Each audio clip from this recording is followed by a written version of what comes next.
오늘 저는 다함이 없는 인애라는 제목으로 함께 주의 말씀을 나누기를 원합니다. 먼저 박노자 씨라는 우리 작가의 책에 이 시대를 정의하는 짤막한 글이 있어서 잠시 소개해 볼까 합니다. 사회적 연대의식은 증발해버리고 저마다 자신과 몇 안 되는 피부치들의 이속만 추구하고 타자의 아픔에 대한 공감이라고 전혀 보이지 않는 각자 도생의 사회라고 꼬집었습니다. 우리 사회는 타인의 고난에 대한 인식이 현저히 무딜 뿐만이 아니라 책임 실종이라는 말을 어디 들이대도 꼭 들어맞는 그런 각자 도생의 사회로 전락한 것 같습니다. 참으로 안타까운 사실은 이러한 사회 현상이 역으로 이제는 교회 안까지 영향을 미쳐서 영광은 내가 받고 책임의 십자가는 내가 아니면 그 아무든지 괜찮다라는 식으로 떠넘기기가 비일비재한 상황이 연출되고 있다는 것입니다. 결혼식장에는 사람들이 들끓지만 나와 직접적 관련이 없는 성도들의 아픔을 위로해 주어야 할 자리인 장례식장을 찾는 이는 보기가 점점 드물어지고 있습니다. 어떻게 보면 교회 안에서도 사실상 약자는 존재하는가 봅니다.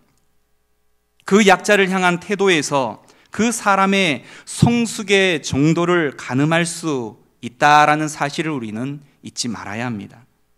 대상을 가리지 않고 상황을 탓하지 않으면서 무한한 책임을 지르는 마음이 더없이 필요한 시대가 바로 우리가 살고 있는 지금입니다. 우리 주님께서는 하늘의 모든 영광을 포기하고 이 땅에 내려오셔서 하찮은 나 같은 자를 위해 고귀한 피를 흘려주셨습니다. 자기 것은 아무것도 남기지 않고 십자가 위에서 남김없이 다 내어주셨다라는 것입니다. 신앙생활에서도 이익과 효율을 따지는 요즘 하나님 나라와 그의 의를 위해서 기꺼이 손해를 감수하려는 마음이 우리들 안에는 과연 얼마나 있느냐라는 질문 앞에 우리는 어떤 대답을 해드릴 수 있겠습니까? 자신에게 돌아올 이익에만 너무 눈이 밝아서 막대한 손해를 감수하면서까지 우리를 위해서 자기 자신을 비우신 그리스도를 따르기라는 것은 불가능함을 우리는 잊지 말아야 한다는 것입니다. 최근 교회 안에서도 세상적인 똑똑함이 유행처럼 번지고 있습니다. 손해보려 하지 않고 봉사도 남들과 비교해 가면서 수준에 맞춰 적절하게 조절해 가며 실리를 쫓아서 나름의 이익을 얻으려는 분들의 상황과 내용을 달리하며 목소리를 높이는 경우가 얼마나 많이 있는지 모르겠습니다. 혹 좀 더 섬기려는 자들이 나타나기만 한다면 도리어서 그들을 향하여서 어리석다, 무한히 베푸는 자에게는 미련하다, 이렇듯 손가락질하는 어처구니 없는 상황이 벌어지고 있다는 것입니다. 왜 이렇듯 신앙 안에서 바보가 점점 없어지고 이렇듯 진리를 쫓아가는 사람들만 늘어가는지 안타까울 뿐입니다. 그런 점에서 오늘 룻의 이야기는 이 시대를 거스르는 전례 없이 아름다운 이야기가 아닌가 싶어서 함께 나누려고 하였습니다. 나오미와 룻, 보아스가 각자의 위치에서 어떻게 서로 공감하고 희생하고 책임으로 연대를 이루는지 주목해서 살펴보기를 원합니다. 히브리 성경에서는 이 룻기서가 5권의 책, 다시 말해서 룻기, 아가서, 에스더, 전도서, 애가 중 각각 유대교의 절기들에서 이 5권의 책이 낭독되어졌습니다. 그 가운데 룻기서는 77절이라는 절기에 낭독이 되었습니다. 뿐만 아니라 히브리 성경에서 이 룻기는 잠언 다음에 자리를 차지하고 있는데 잠언이 총 31장에 해당합니다. 이 31장의 주제는 우리가 너무나 잘 아는 것처럼 남성들이 좋아하는 장이기도 하지만 바로 그 주제가 현숙한 여인에 대한 송가가 나옵니다. 그리고 바로 히브리 성경에서는 그 다음에 룻기서를 배열함으로 인해서 잠언의 그 31장의 그 현숙한 여인의 대표적인 인물이 바로 이 룻이다라는 것으로 말하고 있다는 것입니다.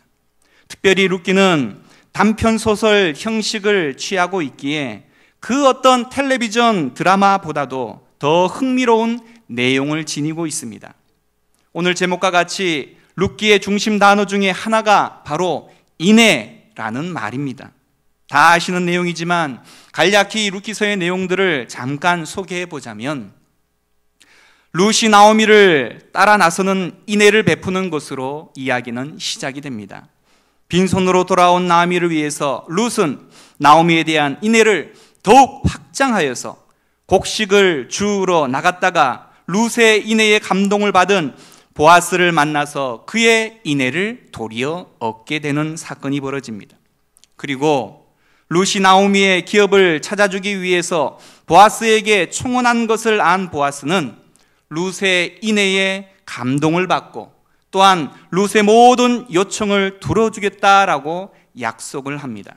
그리고 그 약속을 이루기 위해서 보아스는 노력하며 룻에게 그가 할 수 있는 최선의 인애를 다시금 베푸는 장면들이 나타납니다. 이렇게 나오미를 위하는 룻과 보아스의 인애는 결국 하나님께서 아들을 주시는 인애로 결실을 맺게 됩니다. 나오미의 텅 빈 상태는 룻과 보아스와 하나님의 은혜로 인해서 가득 채워지게 되는 것입니다.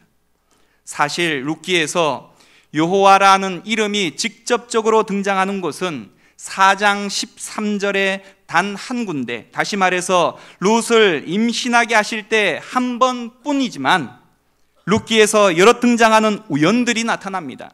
사실 모두 이 우연들은 보이지 아니하는 하나님의 손길을 의미한다라는 의미에서 그 어떤 성경책보다도 하나님의 개입하심이 많은 책이 이 바로 룻기서다라는 것입니다. 말씀드렸던 것과 같이 룻기의 중심 단어는 인애이자 사랑이며 자비입니다. 나오미의 며느리 룻의 출신지는 우리가 잘 아는 것처럼 이방의 땅 바로 모압입니다. 그 어떤 이스라엘 백성들보다도 하나님의 인애를 이방의 땅 이 모압 출신의 한 과부가 이스라엘 백성보다도 더 능히 하나님의 인애를 보여주고 있다는 사실에 우리는 주목해야 합니다. 따라서 룻의 인애를 통해서 그녀가 진정한 하나님의 백성이라는 것을 성경은 우리에게 보여주고 있는 것입니다. 다시 말해서 그리스도의 말씀을 듣고 지키는 자가 주의 형제임을 밝힌 주님의 말씀과 그 맥락을 같이 하고 있다라는 것입니다. 뿐만 아니라 보아스가 기업을 물을 뿐만이 아니라 룻과 계대적인 결혼까지 한 것은 하나님의 진정한 뜻을 성취하기 위해서 법을 뛰어넘는 행동을 취하는 것, 바로 그것이 룻기서에 나타난 인애라는 사상입니다. 결국 자신의 백성을 사랑하시는 하나님의 마음이자 또한 하나님을 사랑하는 자가 추구해야 할 가장 큰 덕목으로서 우리들에게 보여주고 있는 것이 이렇듯 인애요, 사랑이요, 헌신이라는 단어다라는 것입니다. 이제 성경을 좀 더 자세히 살펴보기를 원합니다. 룻기는 그 배경이 바로 사사시대의 이야기입니다. 앞에 나온 사사기는 어떠합니까? 혼란스럽고 잔인하며 하나님의 자비를 전혀 찾아볼 수가 없는 시대로 그 막을 내리는 것이 사사시대입니다. 이렇게 룻기는 영적으로 사회적으로 매우 어둡고 혼란스러운 시대를 그 배경으로 하고 있습니다. 룻기는 남편과 두 아들을 모두 잃은 한 여인의 비극으로 시작을 합니다. 룻기의 배경이 되는 베들레헴이라는 장소는 샘이 없어서 물을 모아둔 저수지를 이용해서 농사를 지었기 때문에 기후에 매우 민감한 지역입니다. 반면 이들이 떠나가서 살았던 모압 지방은 그곳을 가로지르는 건천들이 있었기 때문에 적당한 비가 내리고 땅에는 물이 잘 스며들어서 농사 짓기가 참으로 좋은 땅이었습니다.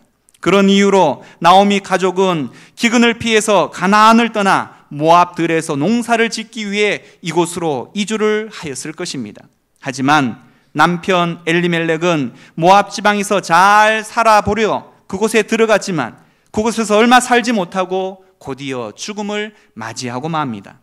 나오미의 아들들은 모압 여자들과 결혼을 하였지만 그렇게 10년이 지난 후 아들들도 모두 죽고 결국 나오미만 남았습니다. 나오미는 낯선 땅에서 남편을 잃었습니다. 가깝게 지낸 지인들도 고향 사람들도 없이 아들 둘과 함께 장례를 치릅니다. 자식 때문에서라도 삶의 고삐를 부여잡고 그렇듯 고된 삶을 하루하루 살았을 것입니다. 두 아들을 겨우 결혼시켜서 이제 안정을 좀 찾아볼까 싶었는데 그렇게도 바쁘게 금쪽 같은 두 아들마저 먼저 떠나보내고 맙니다. 흉년보다도 더 가혹한 현실을 나오미는 이제 그 몸으로 시간으로 받아내고 있는 중에 있습니다. 이제 나오미에게는 더 이상 아무것도 남지 않게 되었고 이렇게 룻기는 나오미라는 모든 것을 다 잃은 한 여인의 이야기로 시작하고 있다는 것입니다. 우리의 인생은 이 나오미와 얼마나 다를 수 있습니까? 인생이 실패한 것처럼 느껴지는 분들이 가운데 얼마나 많이 있습니까? 이제 모든 것이 끝난 것 같은 순간에, 그러나 그 순간에서도 하나님의 인애는 결코 끝나지 않는 법이라는 사실을 오늘 성경 룻기서에서는 바로 그 다음 이야기, 다음 장을 통해서 우리에게 확인시켜주고 있습니다. 이 말씀이 왜 우리에게 증거되고 있을까요? 우리 가운데에도 여전히 하나님의 인애는 끝난 것처럼 보이는 그 순간 또 다른 시간을 열어가시는 하나님의 손길이 이 역사 배후 가운데에 우리의 인생 후면 가운데에 여전히 살아 역사하고 계신다라는 사실을 우리에게 당부하고 약속해 주시기 위해서 오늘의 말씀을 주고 계시다라는 사실을 잊지 말아야 합니다. 이런 상황에서 나오미는 여호와께서 자신의 백성들에게 양식을 주셨다라는 소식을 듣게 됩니다. 떠나온 고향 소식에 자신의 모든 것을 잃게 만든 모압 땅을 떠나서 혹시라도 여호와께서 자신의 백성에게 은혜를 베푸셨듯이 자신도 그 은혜의 한 자락을 얻을 수 있지 않을까 하는 생각에 다시금 베들레헴으로 돌아갈 결심을 하게 되고 며느리들에게 친정으로 돌아가라고 설득하기에 이르게 됩니다. 나오미는 그녀들에게 그동안 같이 지낸 것에 대해서 고마움을 표하면서 하나님의 복을 빌어줍니다. 그리고 그녀들이 재혼할 수 있게 해달라고까지 기원을 합니다.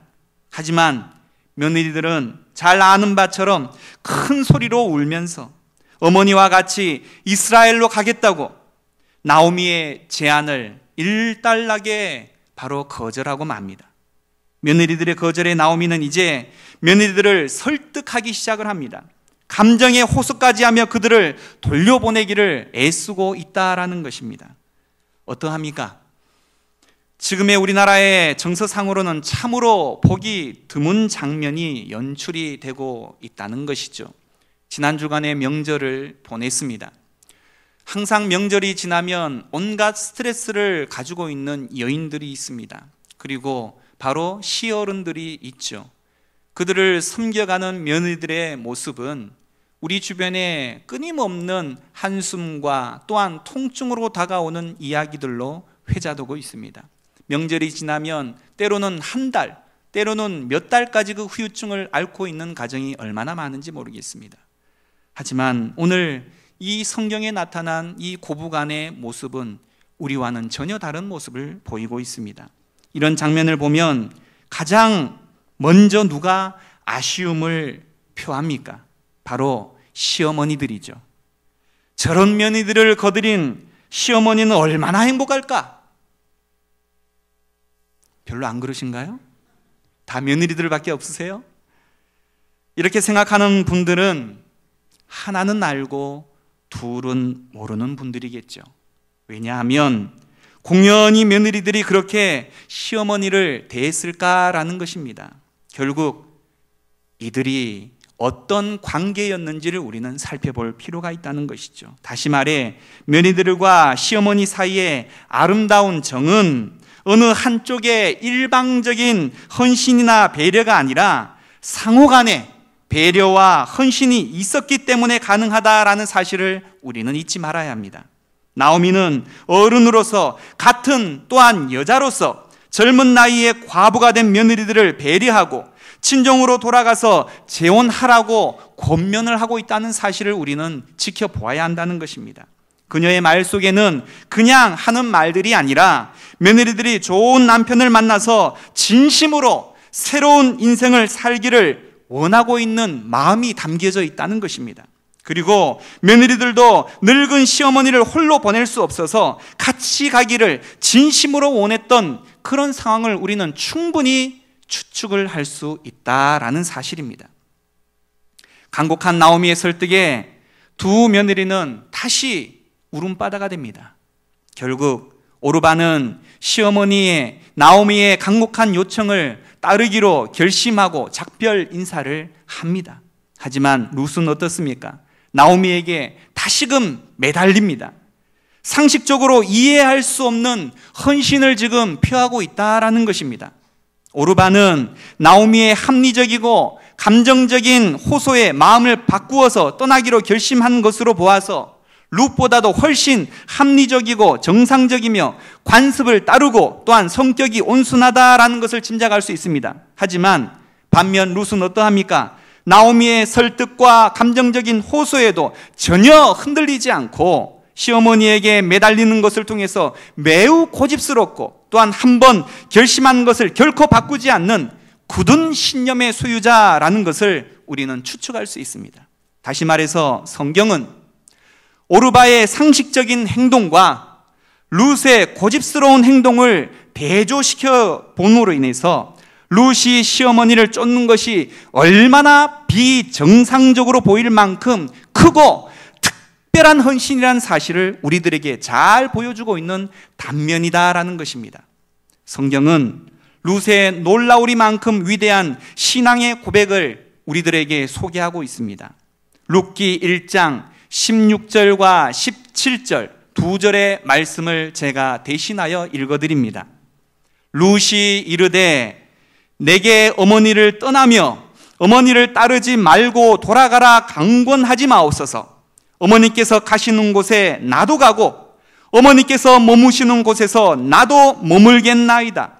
어머니의 백성이 나의 백성이 되고 어머니의 하나님이 나의 하나님이 되시리니 어머니께서 죽으시는 곳에서 나도 죽어 거기 묻힐 것이라. 만일 내가 죽는 일 외에 어머니를 떠나면 여호와께서 내게 벌을 내리시고 더 내리시기를 원하나이다 하는지라. 아멘. 그녀는 나오미와의 동행을 여호와의 이름으로 맹세합니다. 그녀가 보여줄 수 있는 이 맹세를 통해서 최대의 결심을 나오미에게 지금 보여주고 있다는 것입니다. 이 일들을 통해서 더 이상 나오미의 그 룻을 향한 설득을 그치게 만들고 마는 사건이었다는 것입니다. 다시 말해서 그녀는 자신의 평생을 나오미와 함께 살겠다고 맹세한 것이며 그 어떤 남녀간의 결혼 서약보다도 강한 사랑과 헌신을 보여주고 있다는 것입니다. 고대 사회에서는 잘 아시는 바처럼 각 민족마다 자신들이 섬기는 신들이 따로 있었습니다. 한 사람이 자기 고향을 떠나서 다른 지역에서 그 민족의 일원으로 살게 된다라는 것은 원래의 자기가 섬겨왔던 민족의 신을 버리고 새로운 신을 섬기는 것이 보편적인 일이다라는 것입니다. 따라서 나오미는 룻에게 모압인으로서 신앙을 지키며 그곳에서 살라고 말한 것인데 그 말 안에는 룻은 시어머니 나오미와 살기 위해서 민족도 종교도 바꾼다라고 답을 한 거나 마찬가지라는 것입니다. 저희 집안은 예수와는 전혀 관계없는 집입니다. 잘 아시는 바처럼 저는 안동에 있는 안동 권씨입니다. 여러분들이 안동을 아십니까? 여전히 변하지 않는 땅 그 안동은 선비들이 여전히 줄을 이루고 있고 또한 질서와 예의와 법도가 존재하는 땅입니다. 그래서 어린 시절부터 아비로부터 자녀들은 서너 시간 무릎을 꿇고 앉아서 서당에서 공부를 배우는 것 같이 예절 교육을 배우면서 자라나는 풍토가 있는 땅입니다. 그 땅에서 예수를 믿는다? 이것은 기적과도 같은 것입니다. 그래서 안동 땅의 교회가 십자가를 세우고 거기에서 예수 믿는 일이 있다라는 것은 그 어떤 나라에서 선교를 통해서 한 사람의 영혼을 구원하는 것과도 동일하다라고 말할 수 있는 땅이 바로 안동이라는 곳입니다. 특별히 그 땅에서 예수를 그 이름을 접하고 난 이후에 부모님을 복음화시켜야 한다, 전도해야 한다, 구원시켜야 한다라는 그 사명을 받게 되고 어미의 그 마음을 돌이키기 위해서 많은 시간 기도하고 또한 간절히 하나님 앞에 구했습니다. 그전 저희 모친께서는 온갖 잡다한 신을 다 모시고 집안에 산당을 지어서 그곳에서 아침이 되면 정한수를 떠놓고 빌며 자녀들을 위해서 그렇게 빌어왔습니다. 또한 초파일이 되거나 절에서 지키는 여러 가지 절기가 있으면 어린 시절 손을 따라서 등을 들고 거리를 행진하고 절 안에 제 이름을 새긴 바로 그 부처상을 만들어서 세워놓기도 하고 절의 모든 문화들을 다 경험하였던 그 습관들이 있어 왔었습니다. 수십 년이 되겠죠.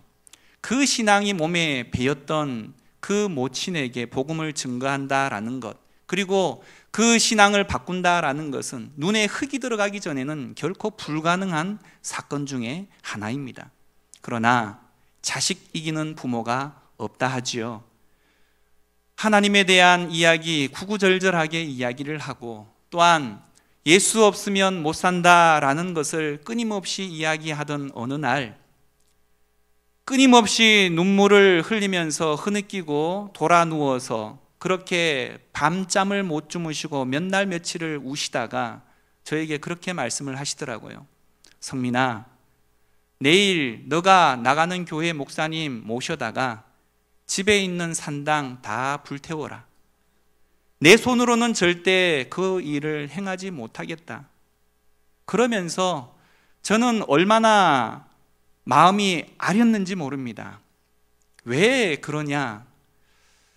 수십 년을 위해서 그렇게 섬겨왔던 신을 자식 하나로 인해서 과감하게 떨쳐낸다는 것은 어찌 보면 그 모친의 인생에 있어서는 자신의 모든 것을 버리는 것과도 동일한 것과 같다는 것입니다. 그렇게 결단을 하고도 몇 달을 밤을 새워서 우는 모친의 모습을 보았습니다.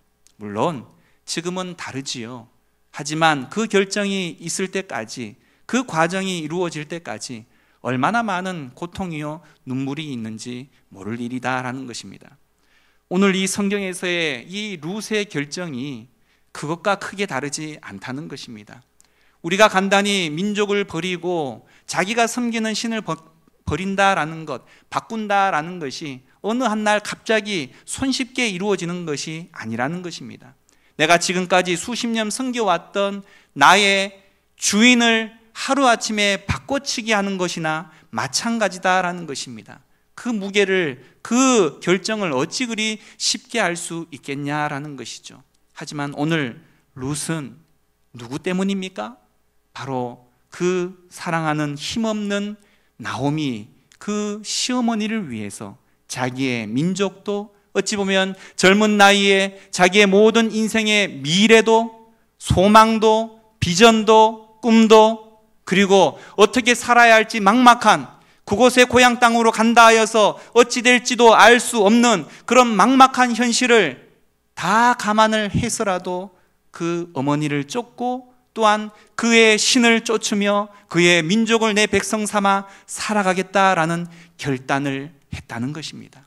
이게 어찌 쉬운 일이겠습니까? 이게 어찌 정상적인 결정이겠습니까? 이게 어찌 우리가 추측이나 할 수 있는 사랑의 범위이겠습니까? 결국 매우 비정상적이고 특별하고 놀라운 헌신과 사랑의 모습입니다. 룻의 나오미에 대한 특별한 은혜는 룻의 고백으로부터 시작이 되었습니다.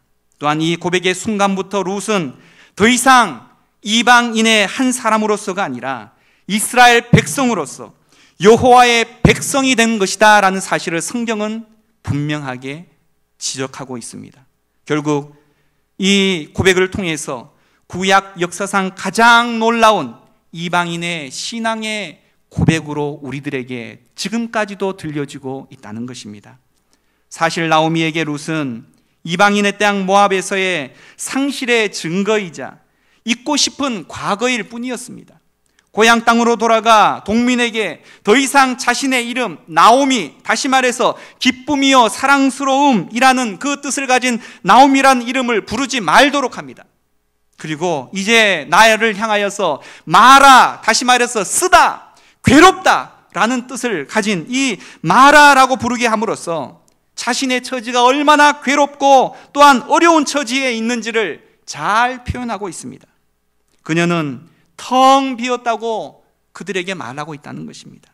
하지만 그에게는 룻이라는 며느리와 함께 있음을 성경은 다시 한번 우리들에게 말해주고 있습니다. 나오미를 텅 비게 하신 하나님께서 나오미가 전혀 기대하지 않았던 며느리 룻을 통해서 나오미에게 은혜를 베푸시는 반전의 역사를 시작하고 계셨다라는 것입니다. 결국 우리 하나님은 텅 빈 것과 같은 우리의 인생을 은혜로 채우시는 분이심을 우리는 잊지 말아야 합니다. 미래의 그 어떤 희망도 하나님에 대한 기대도 보이지 않았지만 이야기는 끝나지 않았다는 것입니다. 너무 성급하게 결론을 맺으려 하지 말아야 한다는 것입니다. 마라는 다시 나오미가 될 것이고 웅성대던 여인들은 그의 모든 모습을 보면서 찬송하게 될 것입니다. 현실이 어둡다고 너무 빨리 우리의 인생 가운데 마침표를 찍지 말아야 하는 이유가 여기에 있다는 것입니다.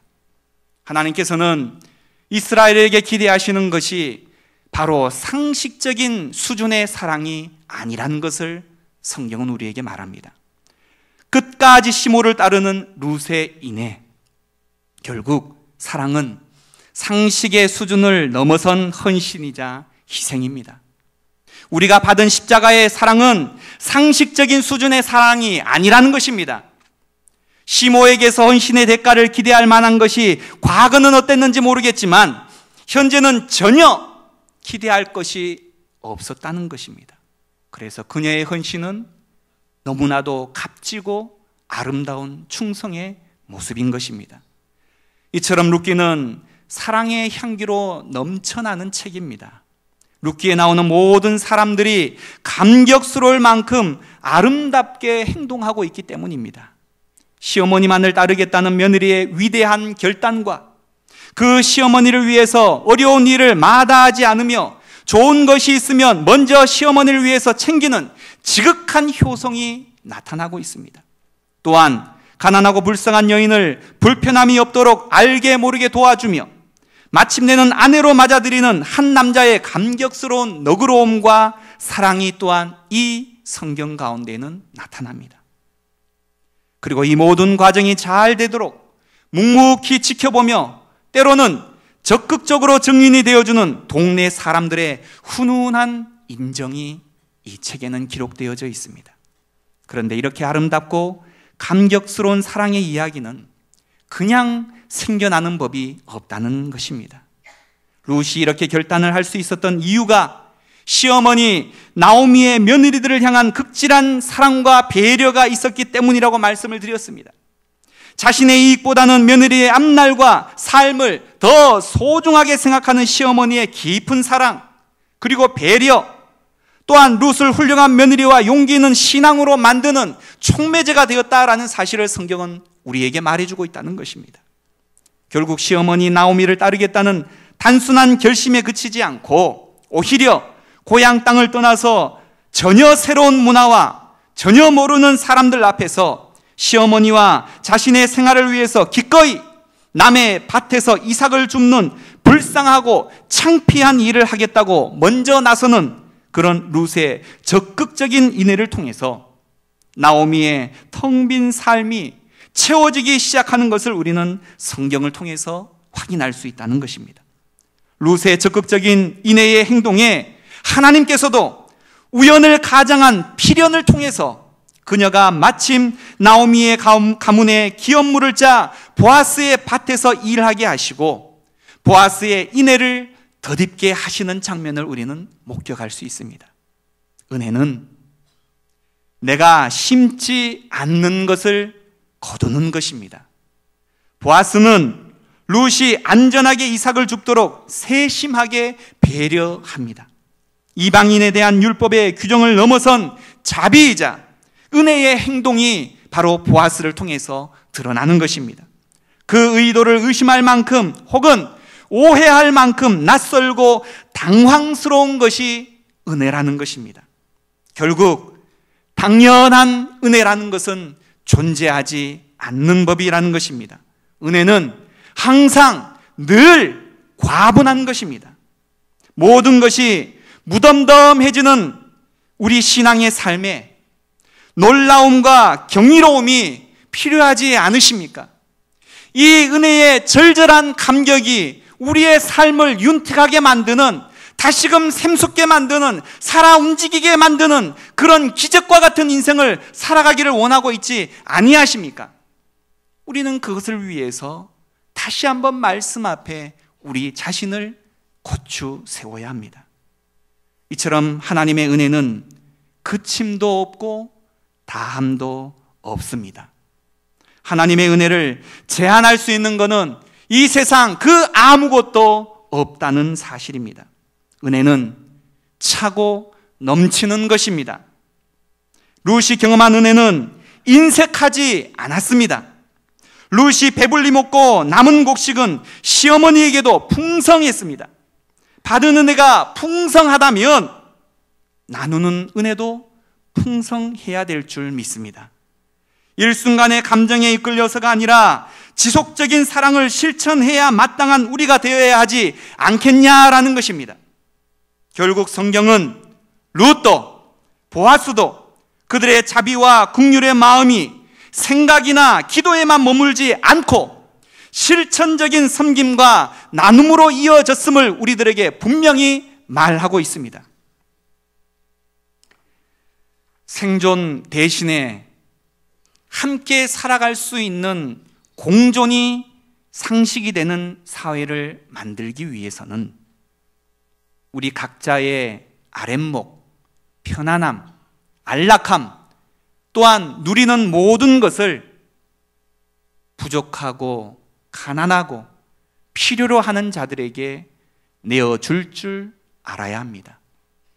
인생의 겨울을 나고 있는 얼마나 많은 사람들이 우리 주변에 널려 있는지 모릅니다. 그들에게 진실로 필요한 것은 속빈 그런 위로가 아니라는 것입니다. 작은 몸짓이라도 그들과 슬픔의 연대를 함께 할 때 서로의 체온을 나누어 가질 수가 있는 법입니다. 혼자만의 겨울을 우리 모두의 봄으로 만들 수 있게 되어지는 것이다 라는 것이죠. 나오미의 시린 마음을 헤아린 룻처럼, 룻의 시린 마음을 보아스처럼 누군가의 시린 마음을 우리는 보듬어줄 사명이 우리 가운데 있습니다. 계절은 시간이 지나면 자연스럽게 얼었던 땅이 녹아내리는 봄이 오게 되지만 인생의 봄은 먼저는 하나님이 허락하셔야 하는 것이기에 그때까지 우리는 서로 부둥켜 안고 서로의 겨울을 따뜻하게 데우며 봄을 기다릴 줄 알아야 하는 것입니다. 이스라엘 사람들은 자신들이 하나님의 선택받은 백성이요 하나님을 믿는 백성이기에 하나님의 보호와 상 또한 자기들만의 몫이라고 생각을 했습니다. 하지만 보아스는 룻에게, 룻은 나오미에게 혈통적으로서의 하나님의 백성이 아닌 믿음과 행위로서 하나님의 말씀에 순종하는 일들을 통해서 그들은 진정한 그의 백성으로서 인정함을 받았다라는 사실을 우리는 잊지 말아야 합니다.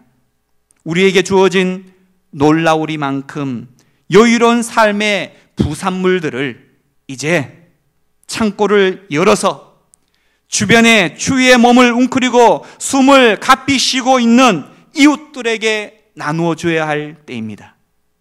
이러한 우리의 말씀에 대한 순종과 인애와 사랑을 통해서 하나님은 지금도 구원의 역사를 이루어 가심을 우리는 알아야 합니다.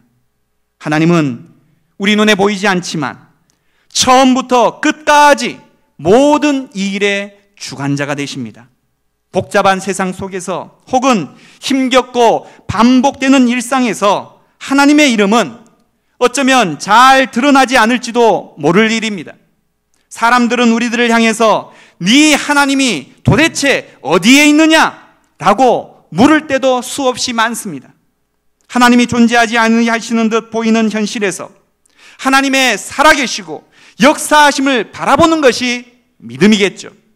그 하나님을 우리들의 선한 행실과 믿음과 사랑과 인내의 삶을 통해서 증거해낼 수 있음을 우리는 기억해야 합니다. 하나님은 생명의 회복자가 되십니다.